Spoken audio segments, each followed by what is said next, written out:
Greetings.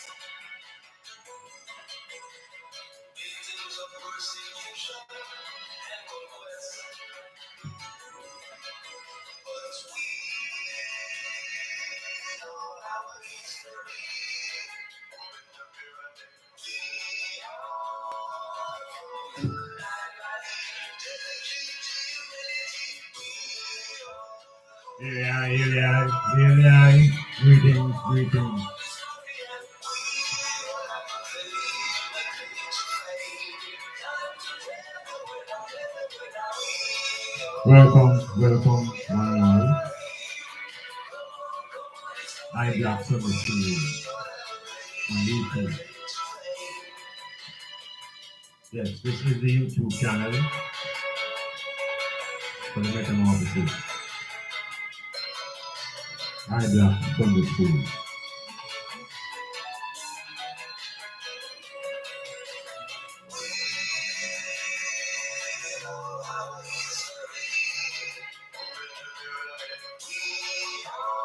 Yes, coming to you from Mars Studio 42, Conscious Movement, headquarters, Kentucky, Jamaica.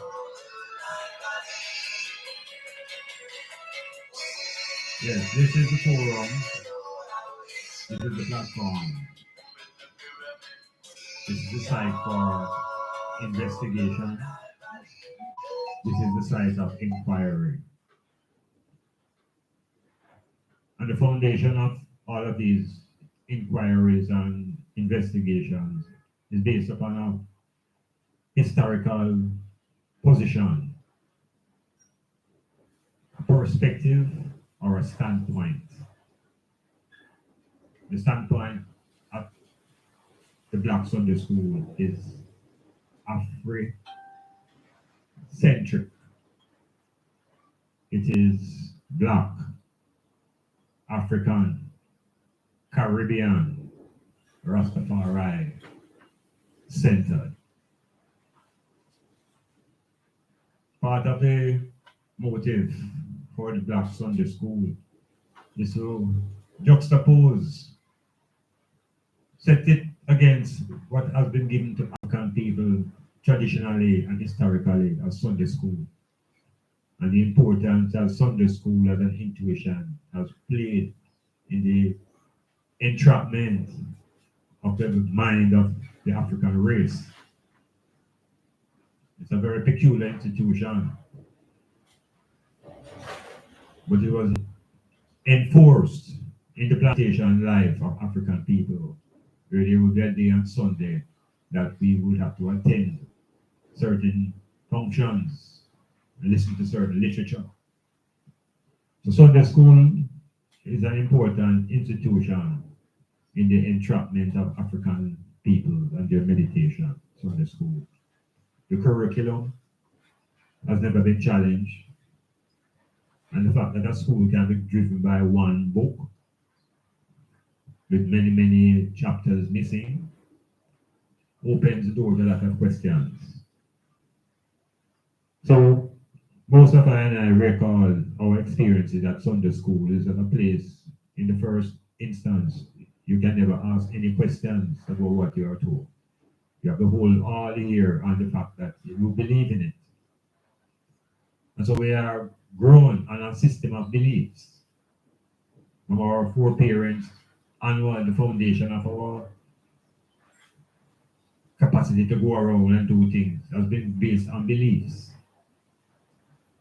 Sunday school is an institution that nearly all Africans have had to endure because the parents were encouraged to send the children and to themselves attend Sunday school, because in Sunday school you will be given a doctrine to memorize, some doctrines will guide you through life, to make you help to make decisions and to give you meaning to life. All of these things will be embedded in our subconscious mind as young Black people. Now, the mystery behind the indoctrination of Sunday school really comes from the fact that the stories that we are given in that book are stories that we ought never to question. Because if they are coming from the words of God, how dare you question God's word? So the psychology of fear is established early in Sunday school. And you're taught to fear the Lord with all your heart. And that the fear of that said Lord will be the beginning of your wisdom. So much has been done to us, damage to damage our psychology through Sunday school. And the book that the stories come from, we have to begin to ask different questions about the meaning of these stories. The language used. The language used amongst I and I as prisoners of war was English. And you know, it's the most confusing and deceptive language that the Europeans have created. White people, English, very deceptive, where the words have meaning in different spaces at different times and they spell the same but they sound different. All sorts of confusion in the language. So imagine now an enslaved population given a book to read about the word of God in a language that is unfathomable. But it is given unto us. And when we read it, the meanings are also given. So we don't think, oh, what else third words could mean. So the questions were never built to be asked at Sunday school. You never dare ask about the nature of God. You don't ask about the beginning. You don't ask anything. You just hold on to the stories. So let us say such is the case. And the stories are there. And we have the book in front of us. And in Sunday school, they open the first page and so on, and they get into the beginning. But that is where everybody is fascinated. This concept of a beginning. And how does man know that there was a beginning? Where was man during the beginning and before and after? So questions I never put forward at Sunday school. So you go with what you hear. But if we are beginning to speak about decolonizing the mind and free of liberated thinking, we have to check what is it we held on to at Sunday school. What are the foundation stories that trapped our imagination? And to really begin a sort of process. The English language have been put into a situation to use. Most of I don't know how it constructs.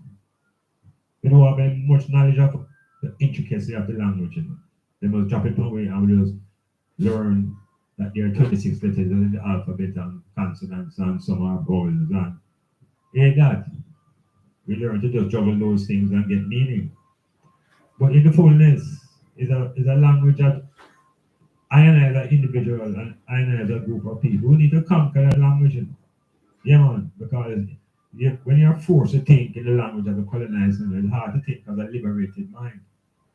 Because you're locked into the frame of what his words mean when he say it, without you investigating what the words could really mean. So,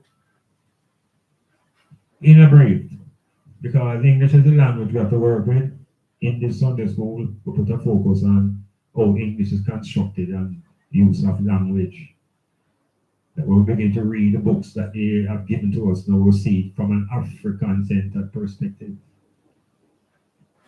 So, in a brief, they are told about an event that occurred. And in this event, a simple word to address that event would be creation. And we are really told to hold it to truth that there was a creation of the earth. Now, there is no evidence to date to prove that the earth was created, because such evidence would be drafted up to the brains of men who obviously could not have been there during that period of what they're going to call Earth's creation. So we are baffled now because we are presented with a creation story in a book, which is considered to be the words of God. And oftentimes we are unwilling to really check out what this myth story is really all about because it's going into God's business. But if you look at the globe and look at the idea of creation stories, nearly every culture about creation mythology. Because before history, there was mythology, where men imagined what happened long before they could even imagine that they could imagine. So creation mythologies is not constricted to the Christian theology. There are the people who live in the North Pole, the Inuits. Their creation mythology has nothing to do with no Garden of Eden and sin and death. They are dealing with two major forces, ice and fire, and those become the elements in their creation. So let us not become so hinged now on the stories that were given to us our foreparents, and we just hold it, and we just hold it. I'm not saying let us pause a little bit and answer the question, because if the foundation is rotten, no matter what you build up on top of it, education and knowledge-wise. So no matter how much you put on of primary school after basic school and prime and secondary and university, you're building up on this foundation that is really, really no foundation. It's not grounded in reality. It's in stories. We have to liberate ourselves from those false narratives so we can move positively in these times with that self-reliance and self-confidence. So the story of a beginning, and it is written in one book. And in a previous program, two of my listeners on their Facebook and so on, Sister Prim said, Sunday school is not the only problem. There is also Sabbath school. And in Sabbath school, the brains and minds are trapped on Saturdays. And they carry out the same performance and operation as those who are trapped on Sundays. And the both forces, the Sabbath Saturday people and the Sunday control, using one book. One book. And they both adhere to the foundation story which I'm speaking about, which is a creation myth. Both of them coming out of that mythology of a creation. So what then is the distinct difference now between the Saturday and the Sunday worship? You see, these are just methods of division and conquering, because look at it. You get the myth that the creation story completed in 7 days. And then on the 7th day, the Creator rested. Here it is on the earth now, two armed camps set up against each other. One holding it that it is the truth that it was on a Saturday, and Saturday is a day of rest. And the next one arguing vehemently and violently and otherwise and defined that it was on a Sunday. No, what is the difference? Because in the reality, within the mythology, nobody knows what was the quote-unquote first day. How could the Saturday man know that Monday was the first day? Who defines which was the first day to define it eventually which is the 7th day? In other words, you have to presuppose that those who say they know which is the 7th day, they know which was the first day. And how would they have come to know that? So it's a make-up thing to divide and separate forces and conquer. So you have Sabbath and Sunday. These are two groups of people, both of them saying one God, both of the same Bible. Both of them saying the same creation story of what happened on the 5th day and the 6th day. They both saying the same, holding on to the same creation foundation. And as soon as they get into the story about the creation of the earth on the first day, these people now become owners of what the first day was. Who named it? Who named the quote about the first day of creation? Who would have named that? Or the second day? There are no people. So the practicality now of Sunday school now doesn't exist. It's a lot of mythology that our brains are fed. And we hold these things literal now because within the language of English, there are devices to give you different understanding when communicating. The language can be spoken in a literal way, which it means word for word exactly as it fits the practical word. You can also speak in metaphor, where there's symbolic things to use it to describe things, and it can get more complicated. So we have to reverse and return to the beginning that they have given us and see if we can step aside a bit from that beginning and find our real consciousness. Because it's a journey they put us on that begins in a book. And the book starts by saying, in the beginning. So let us run with that. In the beginning, God created heaven and earth. And it's later on we hear about hell and how hell is a place that you will be terrorized in. But at this point in the mission, we don't know who created hell. We just hear that God created heaven and earth. And we have to just see that and say, well, yeah, because there had to be a creator. We don't have to deal with what happened in heaven at this moment. We're just going to continue the regular journey that it goes. What happened on earth. But not going to go through all of it because the significance of this particular reason is how the English language now has been used to tie up the end with this story. Basic school that I went to taught us out of a book called The New First Aid in English. It's an important book that African people should use to help them deconstruct that language. And there's some basic principles what I want to address in this moment. The idea of masculine and feminine, and the idea of singular and plural. Just those two constructs we want to use to examine a little bit of the story that has been given to us, the story of the creation. We're going to analyze it along the lines of masculine, feminine, and singular, plural. What do I mean by that? So, the first line said, in the beginning, God created heaven and earth. I am saying God is singular. Earth is singular.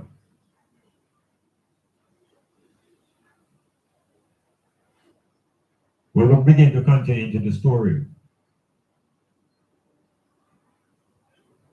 We are now introduced to the utterances of God. When God says, let there be, begin to utter. Let there be that, and let there be that. And things began to manifest. This is how we get the story now, you know. And it's going down into the days, 4 days, and let there be that, and it was that. And when they got to the 5th or the 6th day down there, the language changed. And then we are introduced to the idea now of let us make man. So I'm saying something happened between the singular God in creation to manifest now as something more than singular, which is plural. Who's making these shifts in the language? Remember now, you know, the African people, it's man of King James court writing these stories, you know. And we have them into our brain locked up with our prayer in the language. So the singular God now becomes plural.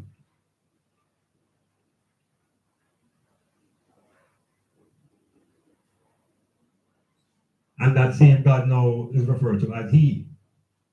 And God becomes masculine. So before we're done with us in that little creation story, there is a single God that is masculine. And that is the imagery we are fed from both religious camps, major camps who hold on to this book as a foundation. But ask questions about the nature of this narrative. We never usually ask, where is the narrator? Where is the individual who is observing these events and writing them down? And we are told that in that same book of Genesis and Exodus, and the first 6, 7 books themselves were written by one man. Now, isn't that incredible? One man writes the creation mythology. That same man writes the fable of Eve and Adam. That same man writes about the Tower of Babel. That same man writes about the floods of Noah. African people, they have said, we are clouded, knowledge of our own history, a whole heap of fog. And I'm saying we have to return to the foundation that them give us, which is the Sunday school education, indoctrination. And the Sunday school is driven by one book, written in the English language. And in that one book, we have been given a beginning. And when you get through Exodus, you make the leap, you get to Revelation, and we have been given an end. And in that one book, Black people's experience must start and end. So the mental liberation can be accelerated by removing what is called the beginning. So that beginning is a mirage. Time has no beginning. Time has no end. Like energy can neither be created nor destroyed, only transformed. That is the power of time. In the world of enslavement, time is equals money. And money ties to capital and control and politics, etc., etc. But in the naturality of African consciousness, time is three-dimensional, past, present, and inevitable. And so we utilize that energy in present. We utilize the energy in the present and don't get fixated on potential energy. Actual energy, actual time. We recognize potential time, but we are functioning in the actuality. Yes, so I would like that, you can always make a little comment when you can.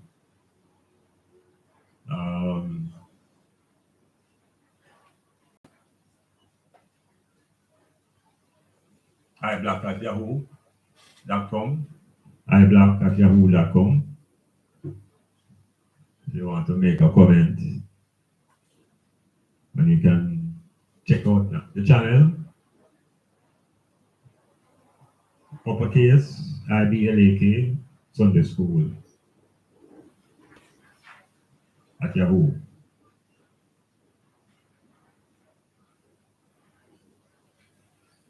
Yes. So the interrogation of iBlock Sunday School is not all about religion. It's just because today is a Sunday. But schools are supposed to involve nearly all disciplines of knowledge.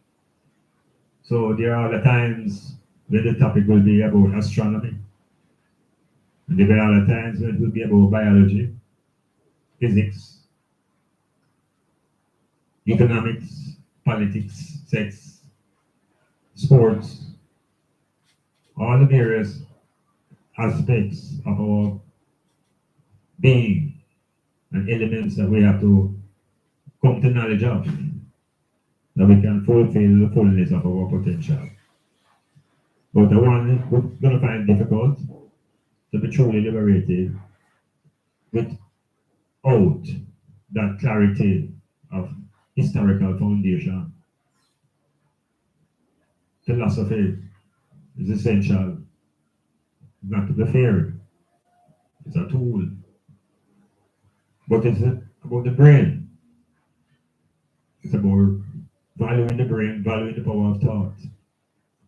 To really achieve what we want is what some people call sovereignty. Sovereignty of thought means there are no fears about what you may think of.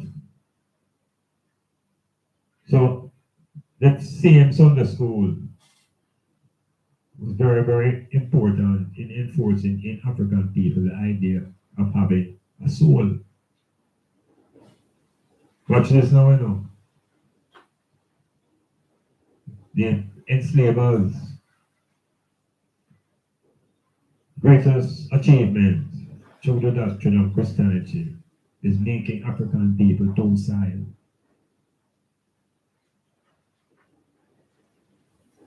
So the ability and the capacity to really, let us say, challenge the traditional establishment within its framework of thinking.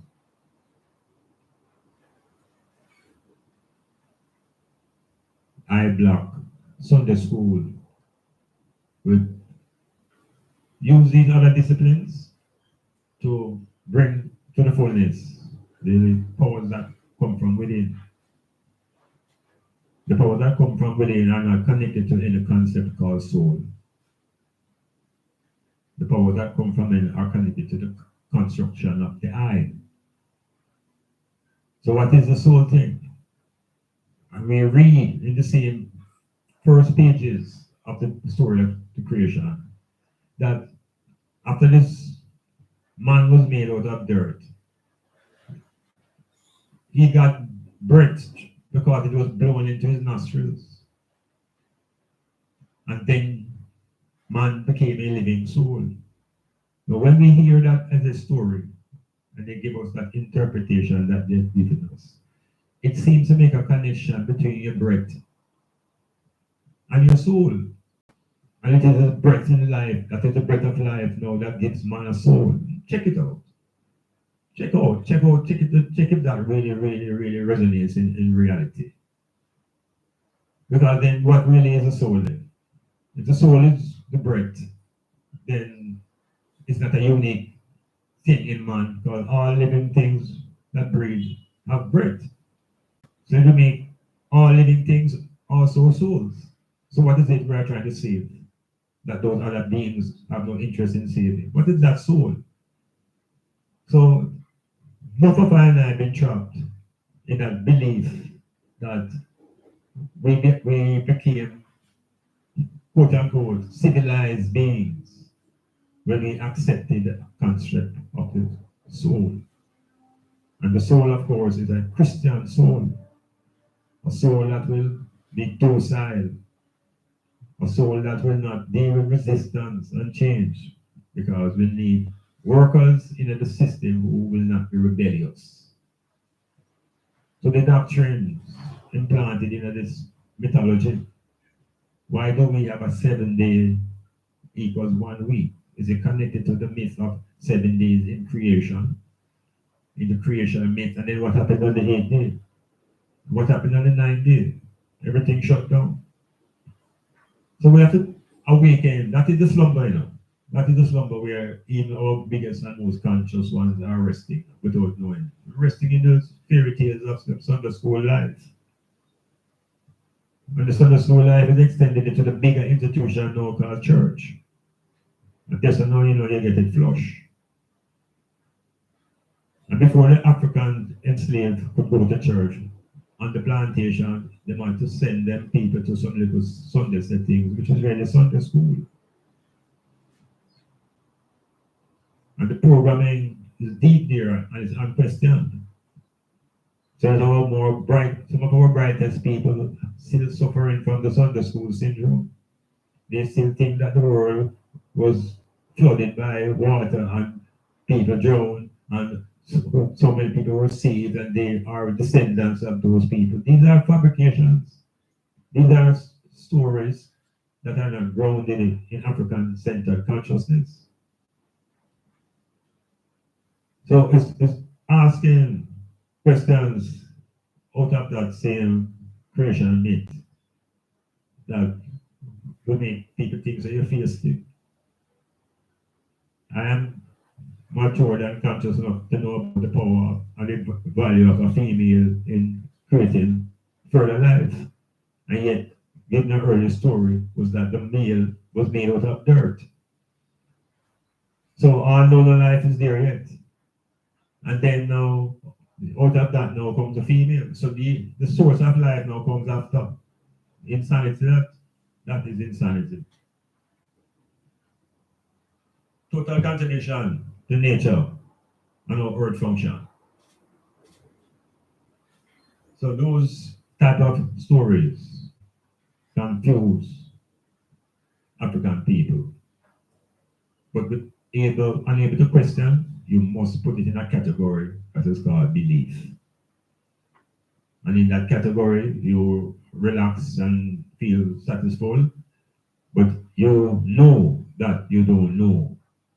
But it makes no matter now, because it's better you say you believe, you may have a better chance of surviving. So much has been impressed on our consciousness through the Sunday school program.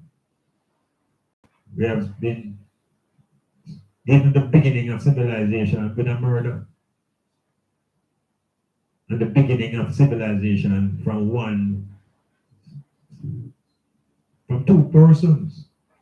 So they have to sex one another, they have to go and breed up one another to put people in the world, not African people. When we think good in Isaiah, I can't see that as a genesis of black people. We've been here for hundreds of thousands of millions of years. Nobody can document what's coming out of no tribe or no cave situation. So it's about moving out of that garden Eden structure and stepping forward into Alkebulan. Yes, there's a reclamation that is required because the Sunday school curriculum has been rough. The Sunday school curriculum drove fear into young black people's heart about the wickedness of and evil of Pharaoh. Yeah, we learn to hate Pharaoh the way the Jamaican people have been trained to hate Cuba. I hate it. It's a program thing, and we began to support and quantify and identify ourselves now as Hebrews, because they are now the followers of Moses. So we jump out of our racial identity as Africans and become religious. Now we are Hebrews and Jews and all kind of different terminologies taken I and I away from our African racial identity, which is Pharaoh and Kemet. Yeah, the blackness. So Sunday school rough way up. Not able to question what the stories are all about, but the stories are all about what the language is about, their implications. And some would say the stories have their ramifications. And what the stories have to us. Yes. A man goes to the edge of a sea and stretches out a rod, and the rod opens up the ocean. And chariots run through, unabounded, no rocks in the way, like a pave. Like a highway through the Red Sea. And then we as a youth, I tell them to hurry up, because just the fear will leave out. And we in the movie also watch fear coming near and watching Moses and his followers now coming to the edge. And we say, yes, man, hurry up. And as soon as we just get up, man, we just start wake up, pray. We just start praying now for the river close up. And so said, so done. One of the brothers, Metro Golden Mayor, lock up the river, Pharaoh drown, and a big cheer goes up into the carrot theater. A mighty cheer, because Moses has survived and Pharaoh drowned. That is the death of African culture and tradition through the same book story. And we get disconnected from foundation. So I Black Sunday School now always speak about the narrators. Where are the people who write in these stories? And every time we try to find a narrator, the story is written by one man. Something funny. 40 days and 40 nights, rainfall, and drown out the people. Yet somebody could write the story about what happened in the ark And what happened when they had land? Where was that writer? Moses that again? I don't think born yet. So journalism, all those sciences, we activate knowledge. We have the right questions and return and visit that Sunday school curriculum. In the beginning, God created heaven and earth. You can't ask who created God. You don't know what heaven is. Is it a state of the mind? And the history of the earth is millions and millions of years old. So which man could have spoken about the beginning of the earth? It's imagination. But it's an alien imagination to the African. And we have to reclaim our own mythologies of creation. In the next settings, I will speak about the creation myths of other cultures, including the creation myth in Kemet. How did the ancient Black Africans conceptualize a creation story and the nature of the gods and gods in those creation stories? That the male and the female principles were dominant features in the deity of Kemetic people. So, African people, we have a thing, we have a thing long before them confuse us with this King James collaboration. In an island like Jamaica, Anglican, Catholic, people have in this road who is more righteous. Here comes Jehovah's Witness. One time Jehovah's Witness wasn't a part of the political structure in Jamaica. Now the Jehovah's Witness is at the level of the Governor General. So these religions have their political motivations, and none of these directions move towards any liberation of the majority of the black people. It's controlled by other groups of African people who don't conscious enough. Yes, it's a thing. It's a thing. That Sunday school program and goes into the church and then goes into theological seminaries and they go right up, straight up, carrying this message of reliance on the son of their creation, of the sun god of their creation, transform a narrative into something that is not even real. I not really use much of my time trying to go beyond the Genesis and the Exodus and the Revelations as books to investigate. Not into the Joseph story. As I said, I want to answer my brethren Apti. In fact, that the Ethiopian Bible is the oldest Bible. It doesn't change the idea of what I'm saying, that it is also holding on to the same story. It's a story we're looking at, It's in every Bible. The story that there was a creation. That is what people are unwilling to question. Where is the evidence that there was ever any creation? And if there was no creation, it simply means that everything has always been here. Yes, nothing here can be created. Everything has always been here.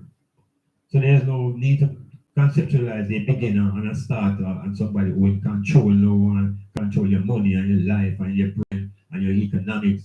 That is a man-made thing. That is colonialism at its highest.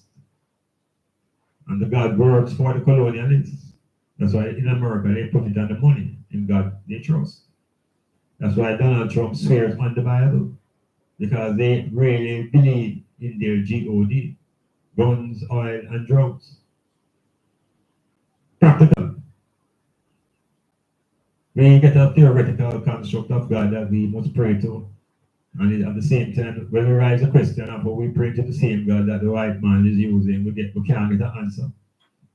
All them people say, well, just have more faith and in God's time. But what's the difference between God's time and African time? Another time we're looking on the events occurring in time. And the greatest change, I would say, before even signing out, is that the drunkenness of the African brain under the mythology of creation has been shaken off right now by the new leadership in Burkina Faso. The new leadership is not depending on anything material or psychological from anything coming out of the European. That self-reliance on blackness, the return to the full consciousness that the blackness is a totality.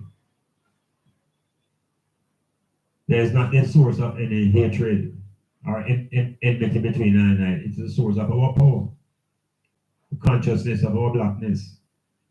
And it is this new leader's awakening amongst the youth. And it doesn't make the youth racist.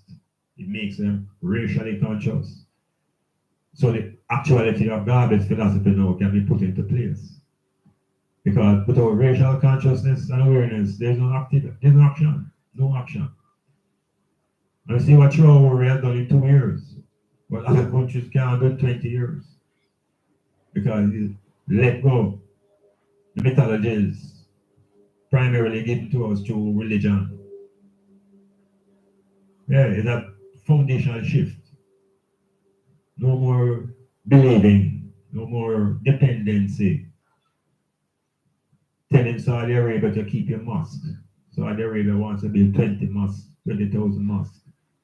Mosque and church steal the energy of African people. So, I'm a black, just as I think. So we have to revisit those mythologies and discard them. Empty them out of our foundation and let the knowledge know of our black self through Dr. Ben and Dr. Henry Clark and Amos Wilson, Chris Wilson, J.E. Rogers, Naim Akbar, all of our great writers. Let your knowledge fill up those blank spaces. The foundation book of this school is Marcus Garvey's Philosophy and Opinions. This is the foundation text. And to go along with that will be my own publication titled The Truth Behind Dark Skin, Pigment Power.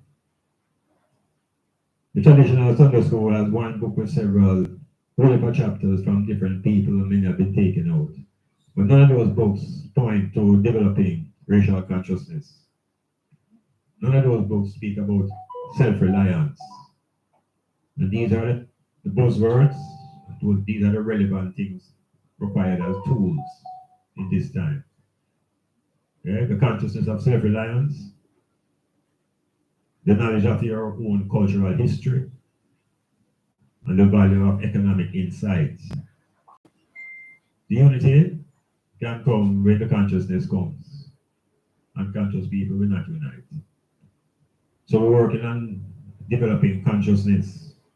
And consciousness begins in your self-awareness of your own racial identity. It doesn't make you the enemy to another race. It makes you embrace your own foundation at the racial level. We have to discard the differences in religion. Religion is a man-made identity. Man can't make up a racial identity come through nature, but we can make up a political and religious and class. We make up all those things. So we have to just put all those things in one corner. Yeah, all those things that we have been socialized to make that make us different. Put all of them in one corner and look at what makes us all similar, which is the cause. The cause is towards our own liberation, African liberation globally, and Black people's independent economic liberation, where families and groups can begin to organize and spend money and invest together. We re-establish partnerships to get lump sum fundamentals without the fear of the devil intervening. Now we're going to put God and the devil aside. Let them hold them tribal war somewhere else, and we begin to build our own unity, where the female and the male, they share the same identity. Yeah, I Black Sunday School on the way out.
Yeah. Black in again.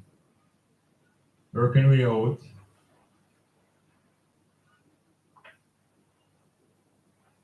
And insisting that foundation, foundation, cultural historical foundation of I Black School rests in the history and the knowledge of Kemet. The Kemetic Foundation is where we draw our inspiration because it is the site of it's a reservoir of great knowledge. And so the Europeans have tried to conquer that site. And the more they try to make ancient Kemet white is the more they find underground cities built by black people. So we go out the same way you come in.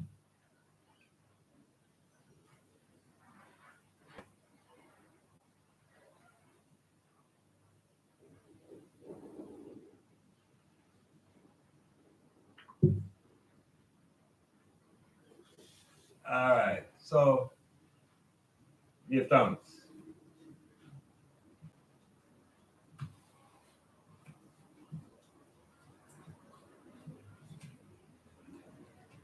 Yeah, we give thanks for the occasion. Seriously.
Yeah, we know our story.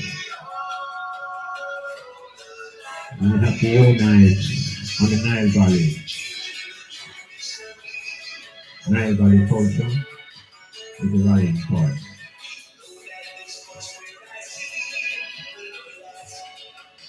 Nile Valley culture.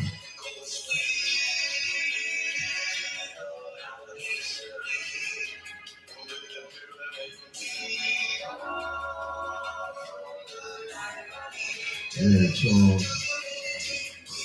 until another Sunday,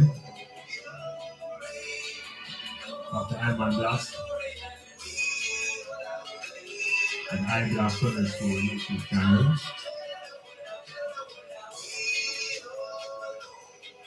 let's pay attention to the Renaissance unfolding in the western section of Africa. It's the Reclamation, the Renaissance, the fame in our story that we can define our own glory.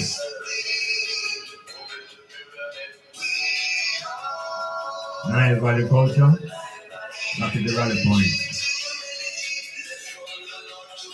Read the writings of Dr. Ben Buchanan, Black man of the Nile and his family. We the world's great men of color by J.A. Rogers.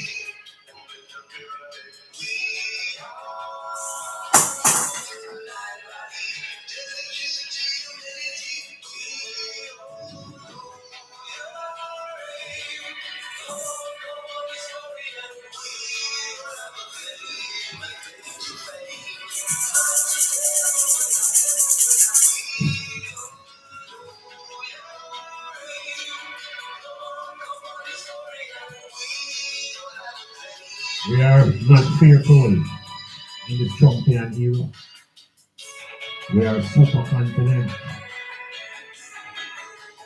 in our new awareness that we are on our own, African people, black people. No savior, no salvation. We are on our own.